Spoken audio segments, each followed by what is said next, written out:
Hey guys, welcome to the third part of the second chapter.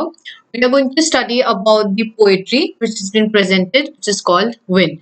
Let's first get to know more about the poet. So, the poet is Subramanya Bharati. He was a Tamil writer, poet, journalist, Indian independence activist, social reformer, and a polyglot. Now, polyglot is a person who knows various different languages. Popularly known as the Mahakavi Bharati, he was pioneer of the modern Tamil poetry and is considered one of the greatest Tamil literary figure of all times.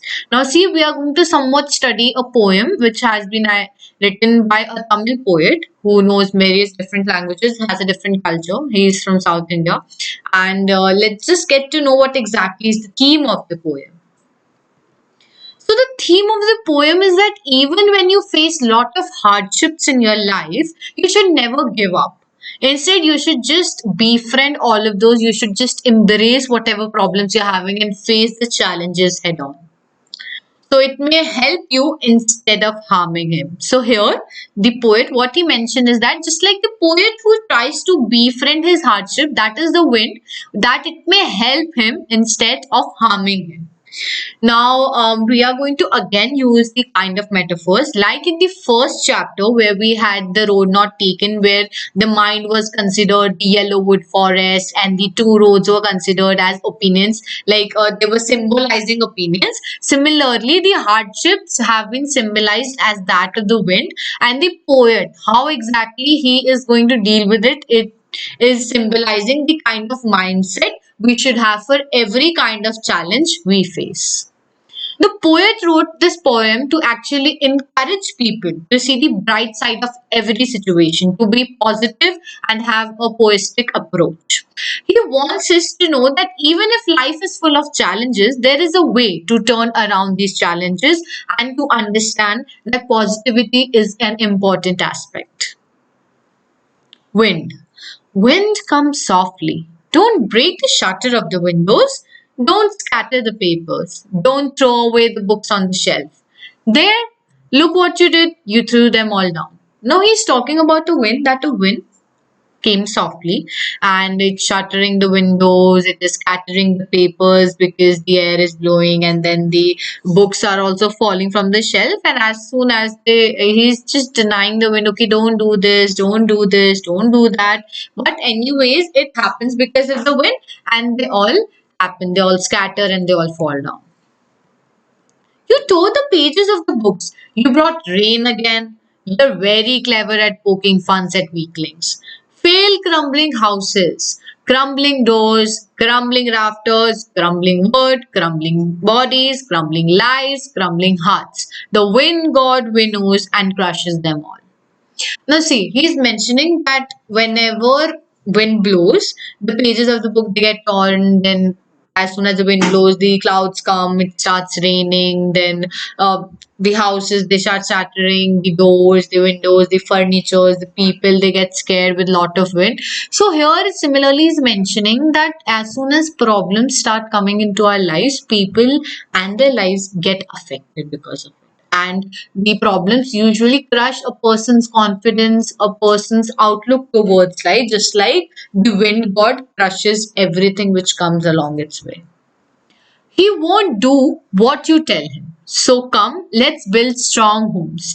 Let's join the doors firmly, practice to firm the body, make the heart steadiest. Now see, whenever we say, okay, wind is going to blow really fast, or it is a place, it is a city, it is a land where the air blows so fast that somehow the roofs of the houses get away, the trees are uprooted. So rather than making feel sorry about ourselves or expecting that the wind god will listen to them, instead we should find a solution to how exactly to tackle the problem of the wind. We should build strong houses, we should have a strong build up, we should make our hearts steady enough to actually get the impact. Similarly, what poet here is trying to say is that we should have to search for solutions rather than cribbing and complaining about whatever problems we have in life and waiting for some miracle to happen. Instead of it, we should actually look towards various solutions which can be done in order to solve our problem.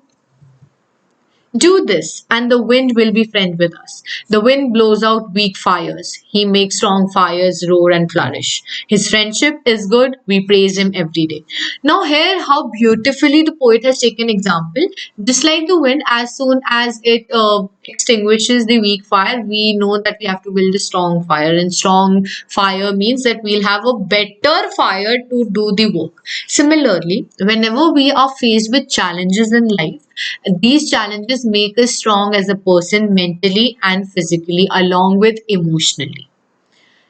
That's what he's mentioning, that his friendship is good. It is really good to make friends with the challenges you face. They give you a different prospect. It helps you grow. It helps you understand the perspective of life. Let's now discuss some of the keywords we encountered during the poetry. Poking fun is meant as making fun about someone or something. Rafters are basically the sloping beams which support the roof. Winnow is a blow grain free of chaff. It is basically done, it was earlier a traditional method to actually remove the chaff from the grain. Let's just now encounter some questions. Why does the poet say that the wind god winnows? Now, here the question is that why exactly the wind god is actually behaving like this, or because that's his nature. Wind, when blows, it brings on lot of different things, and somewhat it is similarizing. We can write down the answer that wind, when it blows, it is its natural way and its tendency of doing things, and wind will not definitely listen to whatever is a personal request from people. Similarly, the poet here symbolizes the wind god as that of the problems we face in life, and we cannot control the kind of challenges we face in life. Thus, the term wind god winnows. The second question here is, what should we do to make friends with the wind? Now, see, in the poem, the poet has mentioned that in order to become friends with the wind, we should build stronger houses, we should bring stronger people, we should build up steadiest hearts, we should build up strong doors and other materials, we should build up strong fires in order to make friends with the wind. That is all in the poetry. Thank you for joining in.